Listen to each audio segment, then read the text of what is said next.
ना इधर के ना उधर के, हम हैं साथ खबर के। असर से लाते हैं बदलाव, पक्ष विपक्ष नहीं जन पक्ष में झुका। आप देख रहे हैं उजाला न्यूज लाइव, बुलंद खौज बुलंद आवाज के साथ। फतेहपुर सीकरी के सांसद राजकुमार चाहर जी, फिरोजाबाद के सांसद डॉक्टर चंद्रसेन जादौन जी, इस क्षेत्र की यशस्वी विधायिका रानी पक्षालिका सिंह जी, प्रदेश सरकार में मंत्री डॉक्टर जी.एस. धर्मेश, उदयभान सिंह जी और सम्मानित मंच या उपस्थित विधायक और मेरे सामने उपस्थित इस विधानसभा की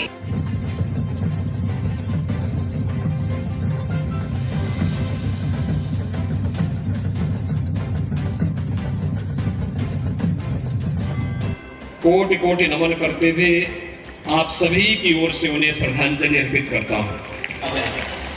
और भाइयों, इसीलिए सभी कार्यक्रमों को आज छोड़ करके, आज आपको याद होगा सुशासन दिवस है।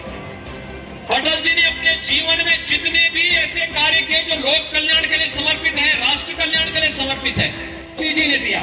आज उसी का परिणाम है कि बटेश्वर धाम भी विकास की एक नई ऊंचाइयों की ओर अग्रसर हो रहा है। यहाँ की विधायक, यहाँ के सांसद अटल बिहारी वाजपेयी जी की भावनाओं के अनुरूप पर्यटन विकास के एक सुंदरतम धाम के रूप में विकसित करने के लिए राज्य सरकार हर प्रकार का सहयोग करेगी। अटल जी के नाम पर एक म्यूजियम भी यहाँ बनवाएंगे, अटल म्यूजियम, जिसमें अटल जी के बचपन से लेकर के, उनके पूर्वजों की कथा से लेकर के, जो अभी यहाँ पे निर्मला जी बता रही थी, वहां से लेकर के और आज के वर्तमान परिप्रेक्ष्य समय सरकार की लोक कल्याणकारी योजनाओं को जोड़ते हुए हम सब इन कार्यक्रमों को आगे बढ़ाने का कार्य करेंगे। और मैं तो यही कह सकता हूं, अटल जी का व्यक्तित्व तो बहुत महान था, इतना महान था कोई उसकी कल्पना ही नहीं कर सकता। की स्थापना के लिए सरदेव अटल जी 6 दशक तक इतना लंबा जीवन, सार्वजनिक जीवन में रहते हुए भी जिन पे कोई आरोप नहीं लगा सकता था, यानी विरोधी भी अटल जी के खिलाफ नहीं बोल सकते थे। कारण साफ था, क्योंकि अटल जी ने मूल्य और सिद्धांतों की राजनीति की थी। अवसरवादी राजनीति को उन्होंने हमेशा दुत्कारा था और उन्होंने कहा था कि सिद्धांत विहीन राजनीति मौत का फंदा होती है। हम सिद्धांत विहीन राजनीति को बढ़ावा देकर के आम जन के जीवन के साथ और उनको मिलने वाली सुविधाओं को वंचित नहीं कर सकते। भाइयों बहनों, आज जो हर गरीब को राशन की सुविधा प्राप्त हो रही है, ये अंत्योदय कार्ड धारकों को राशन की सुविधा का लाभ अगर पहली बार किसी ने प्रारंभ कराया था तो सरदेव अटल बिहारी वाजपेयी जी ने किया था।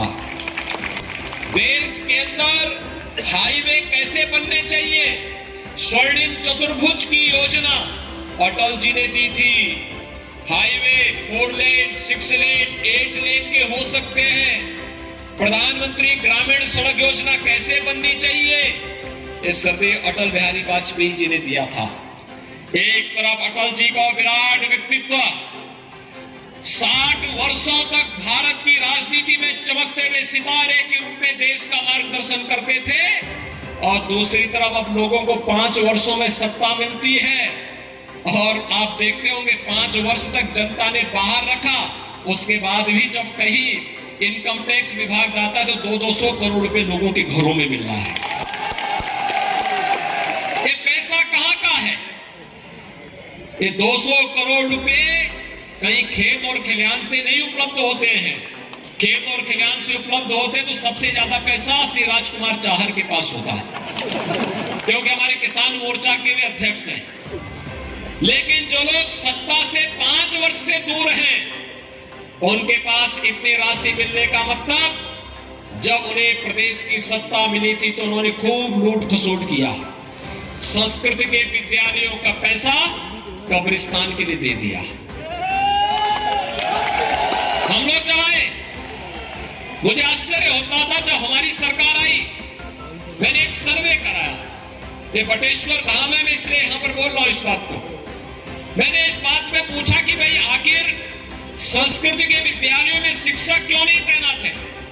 उन्होंने कहा पैसा नहीं है। मैंने कहा पैसा क्यों नहीं है? और फिर हमने आदेश किया कि हर विद्यालय में संस्कृत के अध्यापकों की तैनाती तत्काल हो और योग्यतम आचार्य रखे जाने चाहिए। और दूसरी व्यवस्था हमने उसमें दी कि संस्कृत के बच्चों के लिए जो छात्रावास में रहने की व्यवस्था होनी चाहिए, आश्रम पद्धति से चलाए जाने वाले उन विद्यालयों में उन छात्रों के लिए रहने और खाने की व्यवस्था दी जाए।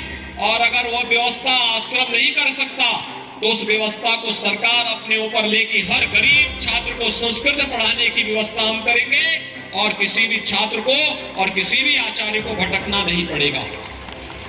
लेकिन भाइयों बहनों, पहले की सरकार इस पैसे को कहां देती थी? उर्दू अनुवादक के लिए।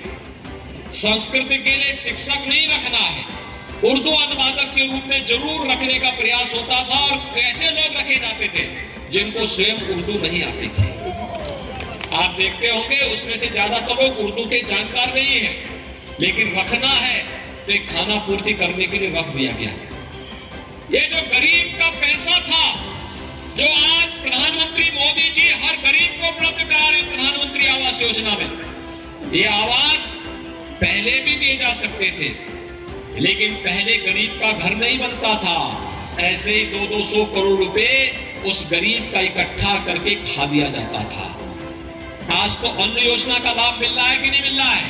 प्रधानमंत्री अन्न योजना का लाभ आप लोगों को उपलब्ध हो रहा कि नहीं हो रहा है? वाह! वैक्सीन कितने लोगों ने लगाया है? बहुत सुंदर, अभिनंदन आपका। भाइयों बहनों, ये अन्न योजना पहले भी फ्री में दी जा सकती थी, लेकिन पहले ये अन्न का पैसा, ऐसे ये 200 करोड़ रुपए जो मिल रहे हैं ना, ये सब गरीब का अन्न है।